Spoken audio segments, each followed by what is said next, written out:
The clock on the wall does not tick. It hums. A low, constant vibration, like a distant generator buried deep underground, fills the small security office. It is not loud enough to be annoying, but not quiet enough to ignore. It settles into Daniel Carter's bones, sinking itself with his breathing, as if the building itself is alive and breathing with him. Daniel sits in his chair. The leather is cold. It always is, no matter how many hours he spends there.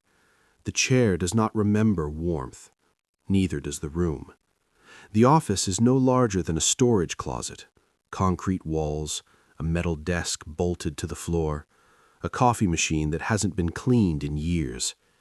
The only light comes from the 12 security monitors mounted on the wall in front of him.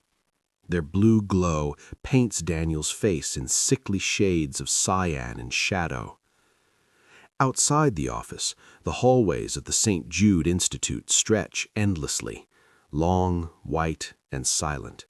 Too white, too clean.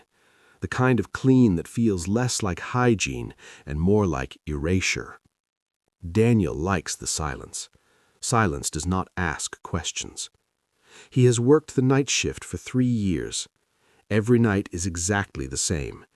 He arrives at 10 p.m. He leaves at 6 a.m. No one greets him. No one says goodbye. He does not speak unless spoken to, and no one ever speaks to him. He pours black coffee into a chipped mug and forgets to drink it until it goes cold. Sometimes he reheats it. Sometimes he doesn't bother. Hunger comes and goes like weather. Sleep feels optional. Time feels flexible. Watching is his job. Watching is easy. His eyes drift from screen 1 to screen 11. Empty hallways, locked doors, plastic chairs bolted to the floor. The cameras never blink, but sometimes Daniel thinks they sigh. Screen 12 is different. Screen 12 shows Ward 9. Ward 9 sits at the very end of the basement wing, past doors that no longer have labels, past corridors the cleaning staff avoid, past lights that flicker even after the bulbs are replaced. It has no windows. It has one heavy steel door. Inside, there is a bed, a table, and a man. Daniel remembers his first day. The supervisor, an older man with tired eyes and a voice that never rose above a whisper, had stood exactly where Daniel sits now. "These are the rules," he had said, pointing at the monitors. "Never speak to the patient, never enter Ward 9, only observe." Then, after a pause, "The man in Ward 9 is dangerous, not to your body, but to your mind." Daniel had asked what that meant. The supervisor had hesitated, then said, "He lives in a world of lies. He thinks his memories are real, but they're ghosts. If you listen too long, you'll start to believe them too." Daniel had nodded.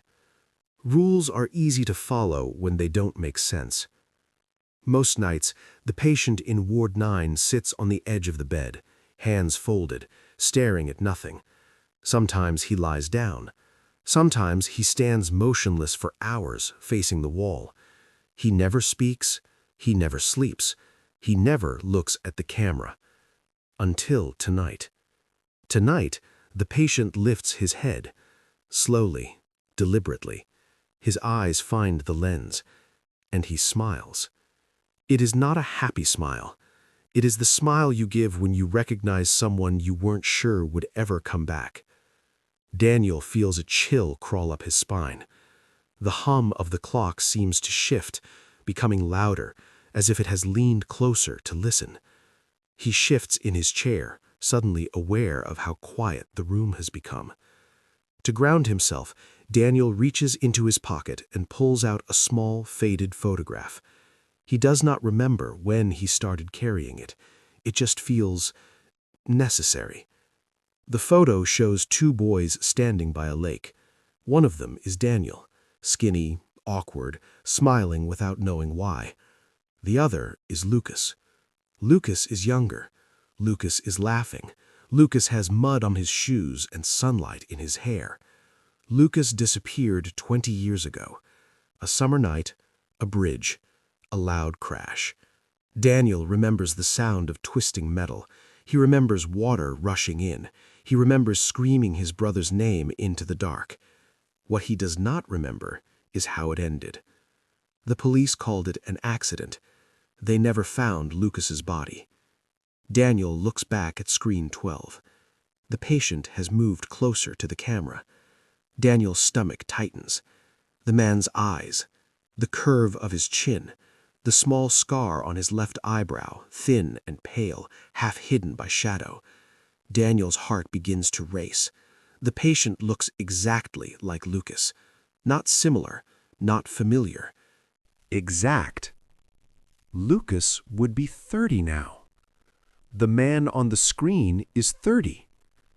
The patient's lips move. There is no microphone in Ward 9, but Daniel reads the words anyway. Hello, Daniel.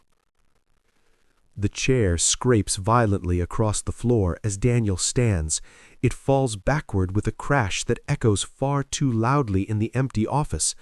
It's not possible, Daniel whispers, though no one is there to hear him. On the screen, the patient tilts his head. I know you're watching, his mouth forms. I've been waiting for you to come home.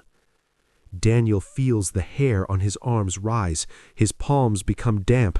A sudden irrational fear grips him. Fear that the building is listening, that the walls have been waiting for this moment too. The hum of the clock intensifies. Daniel's mind begins to race, trying to force a rational explanation. Maybe it is a twin. Maybe it is a trick of lighting. Maybe it is a staff member who looks similar. Maybe the hospital has a new patient. But the more he watches, the more the pieces of his memory shift and rearrange themselves, like a puzzle that is refusing to be solved. Daniel's breathing becomes shallow. He feels as if the room is shrinking. The rules echo in his mind, but they sound less like instructions and more like warnings that were never meant to be obeyed. He is still staring at the screen when his phone buzzes. It is a message from an unknown number. Daniel's fingers tremble as he checks the timestamp. It was sent 12 minutes ago. There is no number attached, only the message. He looks back at screen 12. The patient's eyes are still fixed on the camera. He is smiling. Daniel's throat tightens. The hum of the clock is now a pulse. His body reacts before his mind catches up. He stands. He walks toward the door. His steps are slow at first, then faster, then unsteady. The hallway outside is empty. Too empty. The lights flicker overhead and the shadows on the walls seem to move slightly, like something is shifting just out of sight. Daniel pauses, listening. He hears nothing, but he feels like he is being watched. He reaches the stairwell and begins to descend. The air grows colder as he goes deeper into the basement. The smell of bleach thickens, burning his throat. Every step feels like a memory he doesn't want but cannot stop replaying. He reaches the bottom. The corridor is long, and the walls are painted a shade of white that seems to glow under the fluorescent lights. The floor is polished, reflecting the lights like a thin layer of water. Daniel walks past doors labeled with numbers that do not correspond to any map he has ever seen. He passes rooms that are locked tight. He passes a supply closet that appears to have been untouched for years. He stops in front of the steel door marked Ward 9. His reflection stares back at him in the dull metal, distorted, uncertain. He reaches for the key ring on his belt. His hands shake. "Lucas?" he whispers. The door does not answer. The silence stretches. Then, from inside, a voice answers. "Open the door, Daniel." It sounds like childhood, like laughter echoing across water. Daniel's breath catches. His heart beats faster. He slides the key into the lock. The metal is freezing. Click. The door opens. The truth in the dark. The room smells like dust and old paper. The patient sits at the small wooden table, hands folded, posture calm. Up close, he looks less like a threat and more like a man who has been waiting a very long time. He is thin, but not frail. His skin is pale, almost translucent. His eyes are bright and clear, as if the mind inside is still awake, even if the body is not. "You shouldn't be here," the patient says. Daniel steps inside. The air feels heavier, as if the room has its own gravity. "Who are you?" Daniel asks. His voice trembles. "Why do you look like my brother?" The patient studies him with something close to sadness. "I don't look like your brother," he says gently. "You look like me." Daniel shakes his head violently. "I'm a guard. I work here. I have an apartment. I have a life." "Tell me about it," the patient says. Daniel tries. He remembers a sofa. Blue? Green? He remembers a window. Facing what? He remembers a drive to work. What route? He tries to recall his own name and finds it feels like a word he has heard before but cannot place. Nothing stays solid. The photograph is gone. Daniel's eyes dart around the room, searching for something that can anchor him. There is no camera. There is no microphone. There is no guard's desk. There is only the table, the bed, and the man. "You died on that bridge," the patient says. Daniel freezes. He feels the world tilt. The patient continues, as if he is reciting something Daniel should already know. "The car went into the water. You tried to save Lucas, but you couldn't. And you couldn't live with the guilt." Daniel backs away. "No," he whispers. The patient's expression does not change. There is no anger, no triumph, only a quiet, patient understanding. "The mind is a beautiful, terrifying thing," the patient says. "It created the guard to protect you. You built this hallway. You built those monitors. You built this job so you could watch yourself, making sure the guilty one never escaped." Daniel's breathing becomes ragged. He looks toward the corner of the room. There is nothing there. No camera. No hidden speaker. Only a mirror. The mirror turns. His reflection is wrong. The uniform is gone. The man staring back wears a white hospital gown. Thin, pale, hollow-eyed. Daniel touches his face. The reflection does the same. He looks down at his hands. There is no belt. There are no keys. There is only the rough fabric of a patient's uniform. He looks back at the table. The table is empty. There is no other man. There never was. He is alone in the room. The door is gone. The walls close in. A red light blinks in the ceiling. A camera. Understanding crashes over him like cold water. He was never watching someone else. He was watching himself. The guard was the dream. The prison is real. Daniel sinks to the floor. He covers his face with his hands. He can hear the hum of the clock again. It is coming from inside his own head. He remembers fragments. A bridge. A crash. Water. A hand reaching for another hand. His own hand slipping away. He remembers his brother's face. Panic. Fear. Hope. He remembers the sound of his own scream.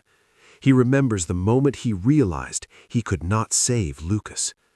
And he remembers what he did afterward. He remembers the guilt. He remembers the shame. He remembers the way his mind fractured and began to build a story so he could survive. He remembers the creation of the guard. He remembers the idea that if he could watch himself, he could control himself. He remembers the belief that if he could see the truth from a distance, he could live with it.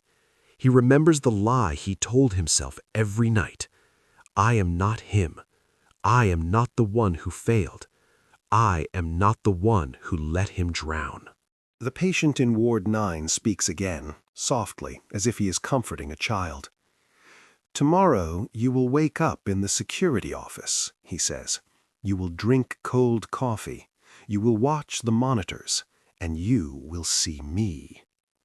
Daniel's eyes flick up to the mirror again. He is staring at himself. The patient's smile returns. It is not cruel. It is not kind. It is simply knowing. Because the mind cannot live with truth, so it builds a story and calls it safety. The hum grows louder, becoming a roar. Daniel feels his body go numb. He cannot tell where the room ends and his thoughts begin.